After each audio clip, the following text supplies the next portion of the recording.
Hello, this video is going to talk a little bit about the basics of motion graphing, using graphs to represent the way an object moves. Motion graphs are a type of line graphs. They basically consist of the same three parts. This is the horizontal axis. In motion graphs, this axis is almost always the time axis. It shows how much time has passed since we started counting. This is important to how motion graphs work. We start counting and then look at how the object moves at each second. The vertical axis is normally the variable we're interested in.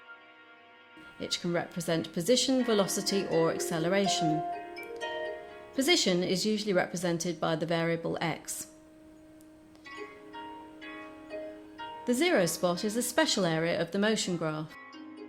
It is usually called the origin. The origin represents where we start measuring and counting. In this case, we've selected the orb's resting place to start measuring. Displacement refers to how far the orb has gone from the origin. This is counted against time. The last part of the graph is the data, the particular values we're graphing. Here it is represented by the green line. The data line describes what value the vertical variable takes at a certain time. It represents the important information we're looking at and links the data on the two axes. To make things easier, graphs sometimes have tick marks which help you pick out which values line up. On a graph labelled like this, the horizontal tick marks represent seconds. Usually each one is 1 second, but sometimes they represent a larger value like 5 or 10 seconds. The other axis is labelled x. This means it represents the position of an object. Usually this is measured in meters. Let's say we have an object and we want to observe its motion. This object could be anywhere and move wherever it wants. So how do we keep track of how it has travelled?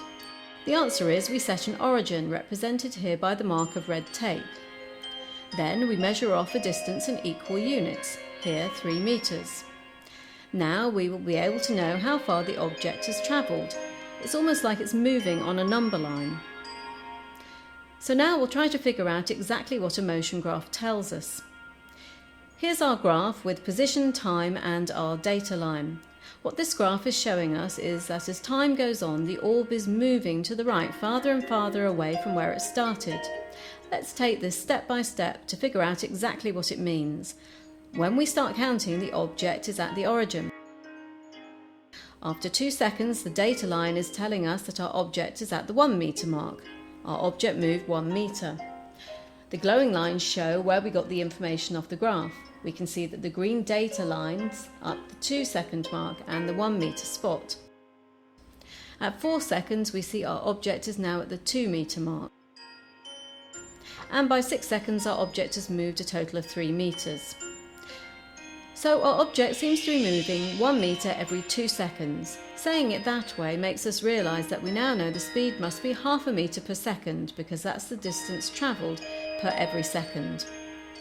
Now we can take a look at another important aspect every line graph has. It's called slope. At each point in a line graph, the data line has a slope. A graph has a slope no matter what it is describing. Our position graph has a slope. On a position graph, slope corresponds to velocity, which we will talk about later. The slope is a number that describes how steep or shallow the line is. A steeper line has a bigger slope and a shallower line has a smaller slope.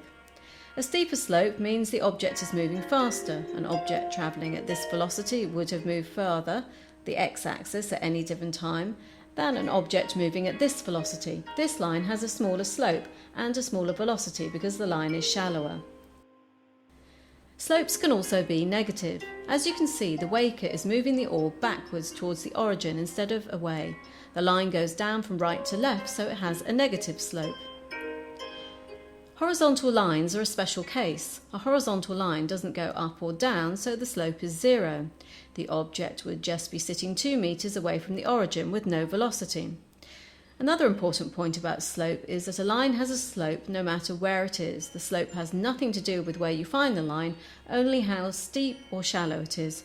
So all of these lines have the same slope even though they're at different points in the graph. We've mentioned the slope of a position graph relates to velocity. What is velocity?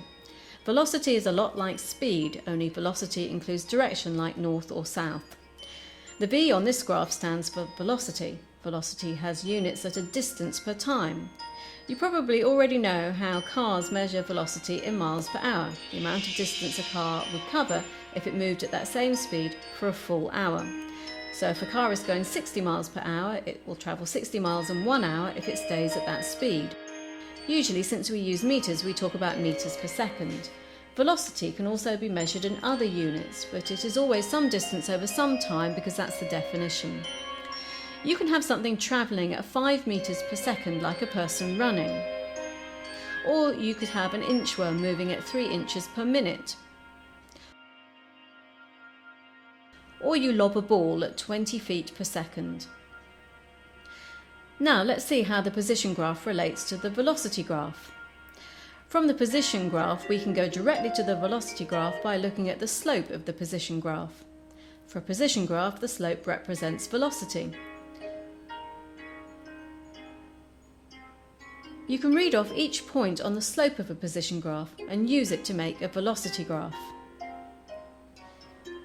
At this point, the object has moved 2 meters over a period of 1 second. So the slope is 2 meters per second.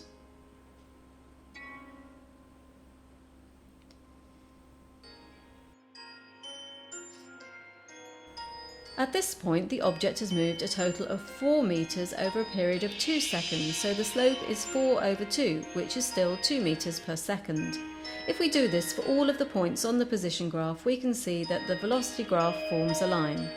Since the slope is the same everywhere on this graph, the velocity of the object is the same. No matter what time it was, the object was covering 2 meters every second. Now look at acceleration. You notice the seconds on the units now have a funky 2 up there. We pronounce this as meters per second squared. Just like how velocity describes how position is changing, how many meters something moves in a second, acceleration describes how velocity is changing, how many meters per second something is getting faster. We'll take a look at these objects to see what acceleration means. This one moves at a constant speed, which means 0 acceleration, because it isn't getting faster or slower. The second object, with an acceleration over 0, accelerates after it starts moving. Notice how it gets faster and faster. Watch them both together to see the difference. This is different from velocity in that an object with a velocity of 0 would stand still, while an object with an acceleration of 0 moves forward with a constant velocity.